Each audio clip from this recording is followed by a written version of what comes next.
things up a bit. We need a clean house and get this country back on track. Let's do what the lady says. Spring cleaning with 55 KRC.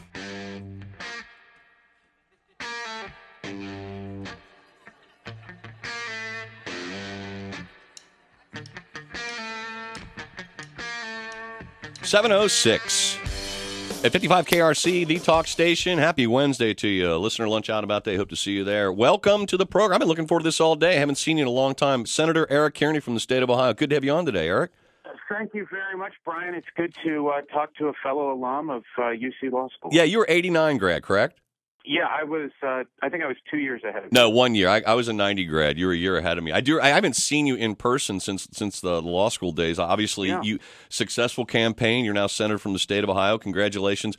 You, like me, probably viewed by fellow attorneys as having gotten out over the wall. So that's when I took this job, all my fellow lawyer friends like, you lucky so-and-so. I can't believe you.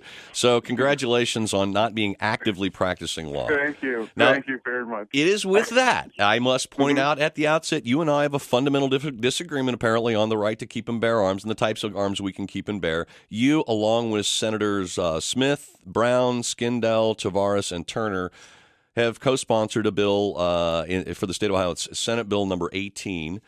And the purpose of which is to, and I'll just read the intro to it, to prohibit a person from knowingly acquiring, possessing, carrying, or using an assault weapon, and to require the Attorney General to prepare the establishment of a firearm and ammunition transactions database. Fair enough. Now, my question is, first, since there is, an assault weapon is a legally defined term, so an assault weapon is defined by the people defining it, so it can mean anything depending upon the legal definition. So in New York, an assault weapon could be something different than in California. And in your bill, Eric, I'll just read how you have defined assault weapon. As used in this section, assault weapon means an automatic firearm that has not been rendered permanently inoperable. That would be like a machine gun, correct? Yeah, go ahead, because there are a couple of points that I think have been overlooked. Great, that's why we're here to talk. The next assault weapon shall also mean a semi-automatic firearm capable of accepting a detachable magazine with the capacity to accept 10 or more cartridges. And then finally, a semi-automatic firearm with a fixed magazine with the capacity to accept 10 or more cartridges. Well, I guess under that definition, you'll be making a felon out of millions of Ohioans. I take, for example, I own a Glock 26. It's a 9mm. They call it the baby Glock. Small, concealed carry. I'm familiar with it. Right. Concealed, and the way it's concurrently configured, I believe it comes with a 10-round magazine, holds 11 with one in the tube. But if you buy the little pinky extension, you can put 2 more rounds in it. But that's immaterial. That gun, that weapon, take the magazine out. It has the capacity to accept, it's capable of accepting a detachable magazine that can hold 30 or 40 rounds if they make one, and they do. So it alone, by itself, without a magazine, it would constitute, my ownership would be a felony in the 5th degree under this bill. Yeah, a couple things to just kind of step back from the bill a little bit. What the bill is designed to do, and Senator Smith, I think, was I applaud her for this. She's trying to create a discussion around guns, gun ownership, gun transfer, what a magazine is, and the vehicle that she has chosen is through this bill. So what she is doing is she's using this bill as a placeholder bill, and what a placeholder is you throw some ideas out there, right? And you reserve that spot on the legislative calendar. So it's not a serious piece of legislation. It's a piece of legislation for discussion? Hold on one second. Okay. Hold on one second. And so what she has done is she has put forward a number of ideas. Some of them are very bold. Some of them perhaps there might be some agreement on. But anyway, they're bills or they're ideas that the bill is designed to get the discussion started. So she is going out and she's meeting with the NRA. She's meeting with the Buckeyes Firearms Association. She's meeting with there's a group of mothers who are involved with the gun issue, Okay. and she is taking those ideas and then she's going to incorporate them into a new bill. So discussions like the one that we're having this morning are relevant to what she will ultimately file or replace the current bill with, and then say to people, hey, this is what I want you to pass. Fair enough. It's called negotiation and compromise. Now, I guess since you are a co-sponsor of the bill as it is written, then you agree with the way it is written currently, I presume, or you wouldn't have co-sponsored it. No, that's not what I'm saying. Okay. That's not what I would say at all. This is it's a unique way of utilizing the legislative process, and I'm not. Well, it scares the hell out of me, Eric. You're going to make me a felon in the 5th degree for my ownership of a Glock 26. It's the definitions of assault weapon is just absolutely overly broad, unduly burdensome, and turns a felon into so many law-abiding citizens on its face as to render the entire thing unconscionable. I mean, how can you spring from this when you are making, I would argue, every firearm that has a detachable magazine illegal? Semi-automatic firearms, because every detachable magazine firearm is capable of holding a magazine that carries more rounds in it. Okay, well, your Glock, the baby Glock that you used as an example, you're absolutely right about that. But this is the point about the legislation. Your input and the input of the people on the internet who are blowing me up and blowing her up about it is valuable to how the bill will ultimately look. So what I would say is to your listeners is have at it. Say all the things that you think are wrong with the bill and provide that input so that it can change and be a better way, a better bill. Then the second thing I would say, Brian, is that if we're going to talk about guns in Ohio, what are we supposed to do about Chardon High School, which in last year 3 students were shot? Or what do we do about the Connecticut shooting? I mean, as legislators, what would you have us do? Fair enough. Fair enough. And I would say first read my guest is coming up at 8:05. John Lott. Read his book, More Firearms, More Safety, or More Guns, Less Crime. Statistically proven, the more guns there are, the fewer crimes you have. All of that, and also look at the reality that more people are killed with a hammer each year than any gun whatsoever. Look at the reality that only 4% of all homicides are committed with a rifle. You are trying to attack a problem that doesn't exist. The problem is bat crap insane people. There are millions of guns in this country. No piece of legislation is going to rid them from this land, and criminals are going to act in a criminal way and ignore whatever laws you put on the books. I would submit, as Joe Biden agreed the other day, that the proposals in your bill, SB 18, as well as the ones he came up with, won't do a thing to prevent that type of tragedy from occurring.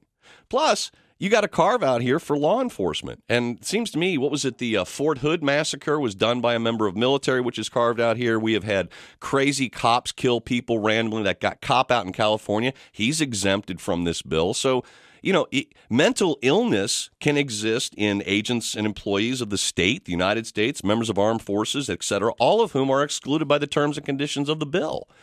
It's mental illness is the problem. Yeah, you're not seriously arguing that there shouldn't be a carve-out for law enforcement. No, I'm saying there should be a carve-out for every man, woman, and child that decides they want to buy a firearm for their own personal protection. Yeah, but you can own there's nothing wrong with owning a rifle for your personal protection. Under your bill, it is. Or having a gun for your personal protection. But this is the issue that I would love to hear people respond to. What would you have the legislature do in response to a Chardon or a Newtown, Connecticut?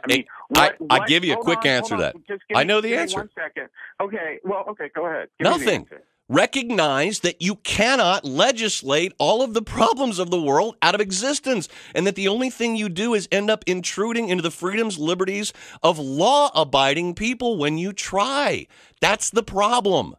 You think you can solve all of life's problems, and you can't, Eric. That's the problem. Well, no, I don't think I can solve all of life's problems. But How is this? What I do Okay. think, hold on one second. If you say to me, great, Eric, I don't want you to do anything. Remember, on the other side of the ledger, there are thousands of citizens in Ohio who are clamoring, saying to people in my position, state legislators, do something. I want you to make sure you protect our kids in school. So what would you have us do? To the extent you want to protect people in school, the only thing I can argue is John Lott's argument is to put security in schools to prevent crazy people from even walking in the front door. Yeah, but I had a meeting with 3 Cincinnati police officers, and they told me it's impractical to do that. Okay, and I talked to some guy in Connecticut, and he said it was a different way. I mean, come on, 3 officers? You can't do it? We have a well-armed citizenry here. We have 300-plus million weapons floating around in the society. The vast majority of us do not use them for harm or for criminal behavior. I mean, that's ultimately the point, and I guess I got to go back. If in response to these people saying you must do something, and your response is SB 18, because this kicks off the discussion point, this is your response. How would anything in SB 18 prevent those types of things from happening, whether it's the Chardon school shooting, which was the result of a kid being bullied, or the Sandy Hook, which was a crazy guy, or Fort Hood, which is apparently an act of terrorism? How would this bill stop any of that? Well, it's a starting point for let's talking about guns in Ohio. I mean, I'm not claiming that it solves every problem. Well, what does it solve? What does it clamor, solve? You're right in saying that it's a starting point. No, I didn't say it was. You said it was. My starting point would be to acknowledgement that you can't stop those things from happening. It's mental health, mental derangement, and just outright criminal behavior, which no one in any society, in any given point in time, has ever been able to stop. I mean, since Cain slew Abel, people have been killing each other, Eric, whether with a hammer, a rock, or, and sadly, in some cases, they get their hands on firearms. It's not going to change the reality of mental health and criminal activity. And you just admitted to me this bill wouldn't have stopped the Chardon one or the Sandy Hook. No, it wouldn't. It wouldn't stop. No, I'm not arguing that it would stop that. Then why do it? Because first of all, this is the start of a discussion, right? This is how Senator Smith has chose to start the discussion, and I respect her for doing this. And so I want people to respond to it. And I want people to provide their input. That's the first and foremost thing. And but this is also as part of that discussion. Please tell me what we should do or how we should respond to all these citizens who call up and they're just as passionate about the issue as you are. Honesty. Eric, be honest and point out to them, I hear your concern. I understand. I mean, my heart bleeds with you over the tragedy. No one can stand back and look at a Sandy Hook and not weep inside, if not outwardly, Eric. But the practical reality is, ma'am, sir, you're calling and asking me to solve legislatively a problem that we cannot solve with passage of laws. They broke any number of laws already on the books when they committed these horrific acts of violence. Nothing could stop it. We need to come to grips with that. We need to pay better attention as a society to people who are exhibiting insane behavior or who are criminals. But to take away law-abiding citizens' rights, not only to defend themselves, but as the original founders intended, to protect themselves from an oppressive government, I just can't see that this is a reasonable response to it. Well, I guess what I would say is, I would like to have a discussion about guns. Now, some people inside the legislature don't want to have that discussion, and I understand that about that. But if we say everybody should be able to own a gun inside their home and to protect their family, that you should be able to own a gun in order to go out hunting, and if you're a sportsman or a sportswoman. That seems fine and reasonable. Now, for any lawful purpose, we can. Okay, but what is the argument when you say I've got a semi-automatic machine gun in my basement? that I'm, Eric. I don't know. Eric, I don't know. Semi-automatic is different than a machine gun. Machine gun is a fully automatic Okay. weapon. Semi-automatic is an individual. Pull the trigger each time.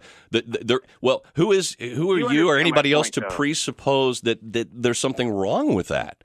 I mean, the reason the military has them is because they are an effective way of warding off bad guys.